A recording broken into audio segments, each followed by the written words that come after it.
So far, we're about a month into the 2022 NASCAR Cup Series season, and for the most part, things have been really great. I think the Clash was a really good showing of what this new car can do at a short track. It's durable, it can really race well, have a lot of bump and runs, and I think it's something NASCAR can really build on. The Daytona 500, in my opinion, was also great. It was like a mid-2000s style super speedway race, and overall, I think, again, something that can be built on.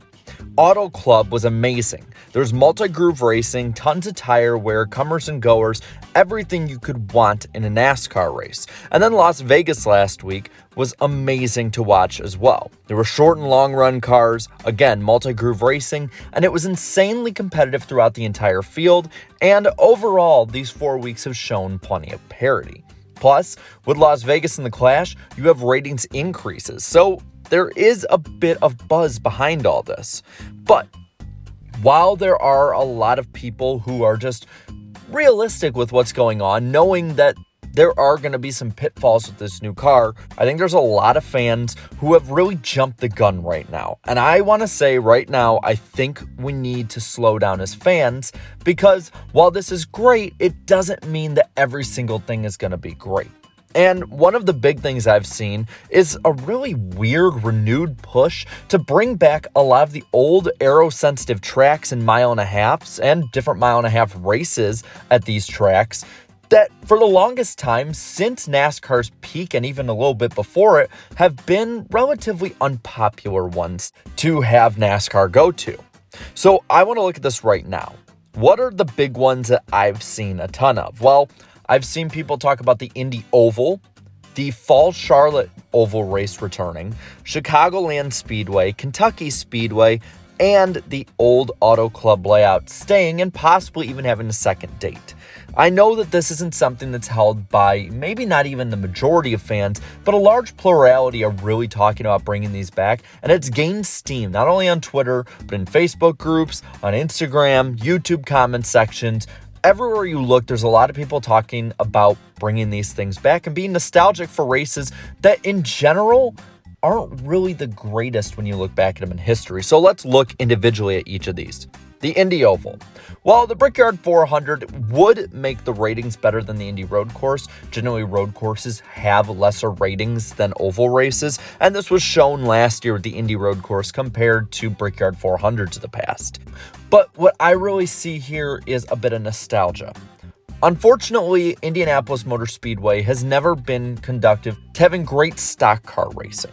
We've had some really great moments here in NASCAR where you've had great finishes or you've had great stories. But the thing is, overall, this track is not one that is well suited for these cars. Another one is the Charlotte Fall race. This one I don't get. I think this is a lot of NASCAR fans that live in the Charlotte area and a lot of people in the industry that live in the Charlotte area becoming homers on this one and not really thinking of the big picture.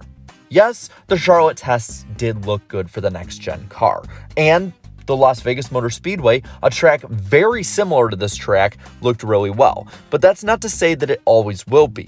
Plus, the Roval, all 4 races at the Roval have been great, or at least had great moments.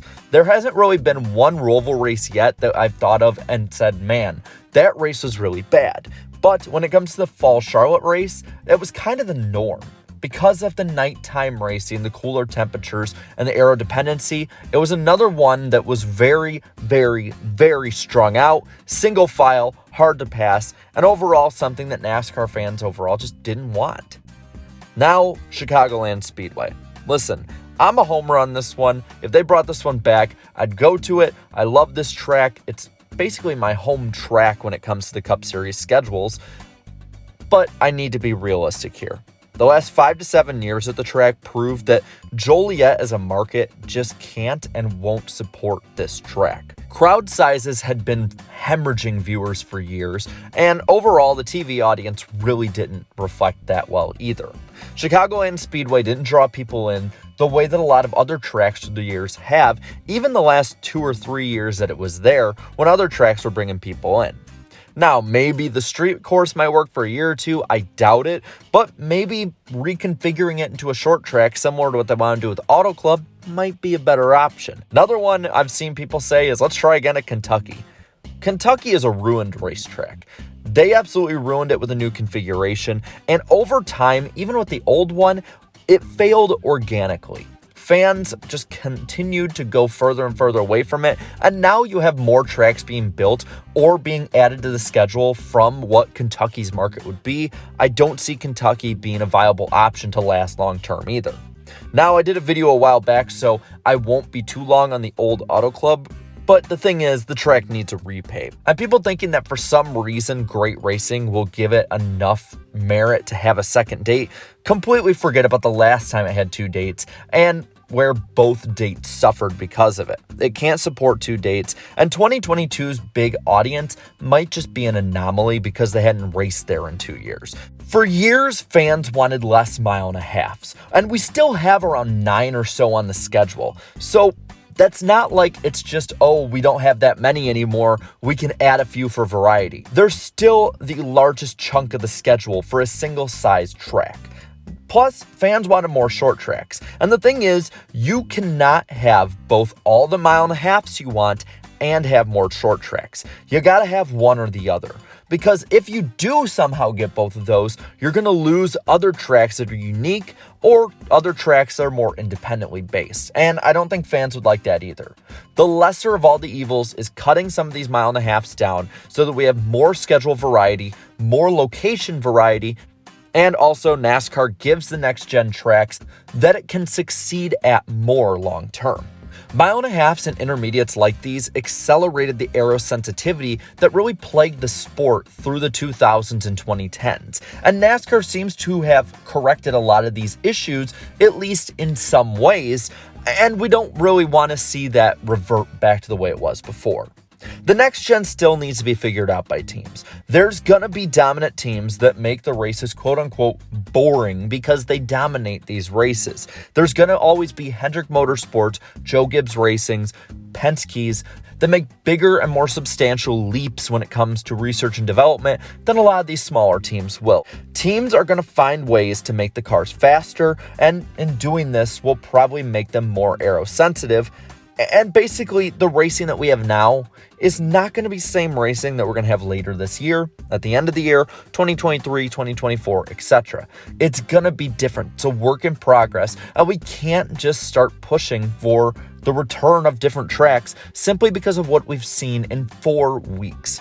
4 weeks is not a big enough sample size to make a complete conclusion on what's going on, but rather start to have theories and assumptions of what might happen. So, what do I think that fans, and especially NASCAR, should do? Fans need to keep pushing for short tracks. NASCAR is shown to be more open to it and is actively pursuing more of them. Look at the Nashville Fairgrounds, look at North Wilkesboro, and look at the proposed Auto Club short track. 3 more short track races could possibly be added to the Cup schedule in the next 3 to 10 years. That is much more progress than we've seen in the past 25 years by NASCAR. And they might have others that might get reconfigured into short tracks. That's what I think should be done here. I think NASCAR needs to keep the course they're going. They're obviously not hemorrhaging viewers anymore the way they were. They need to keep doing what's working. Give the fans what long-term they've wanted. Now, I know that I might be raining on a lot of people's parades here, and I understand that. It's been fun, and don't get me wrong, I love what we're seeing. Don't at all think that I don't like what we're seeing. But I want to know what you're seeing. So let me know down in the comments below. Do you agree with me or do you disagree with me? Do you think we should have more short tracks, or should we try the intermediates and mile and a halves again? Let me know down in the comments below. And while we're at it, leave a like in this video, share this video, and subscribe to my channel for more great NASCAR content like this. And to all my channel members who continue to support, thank you so much for your generous support. So until next time, have a good one.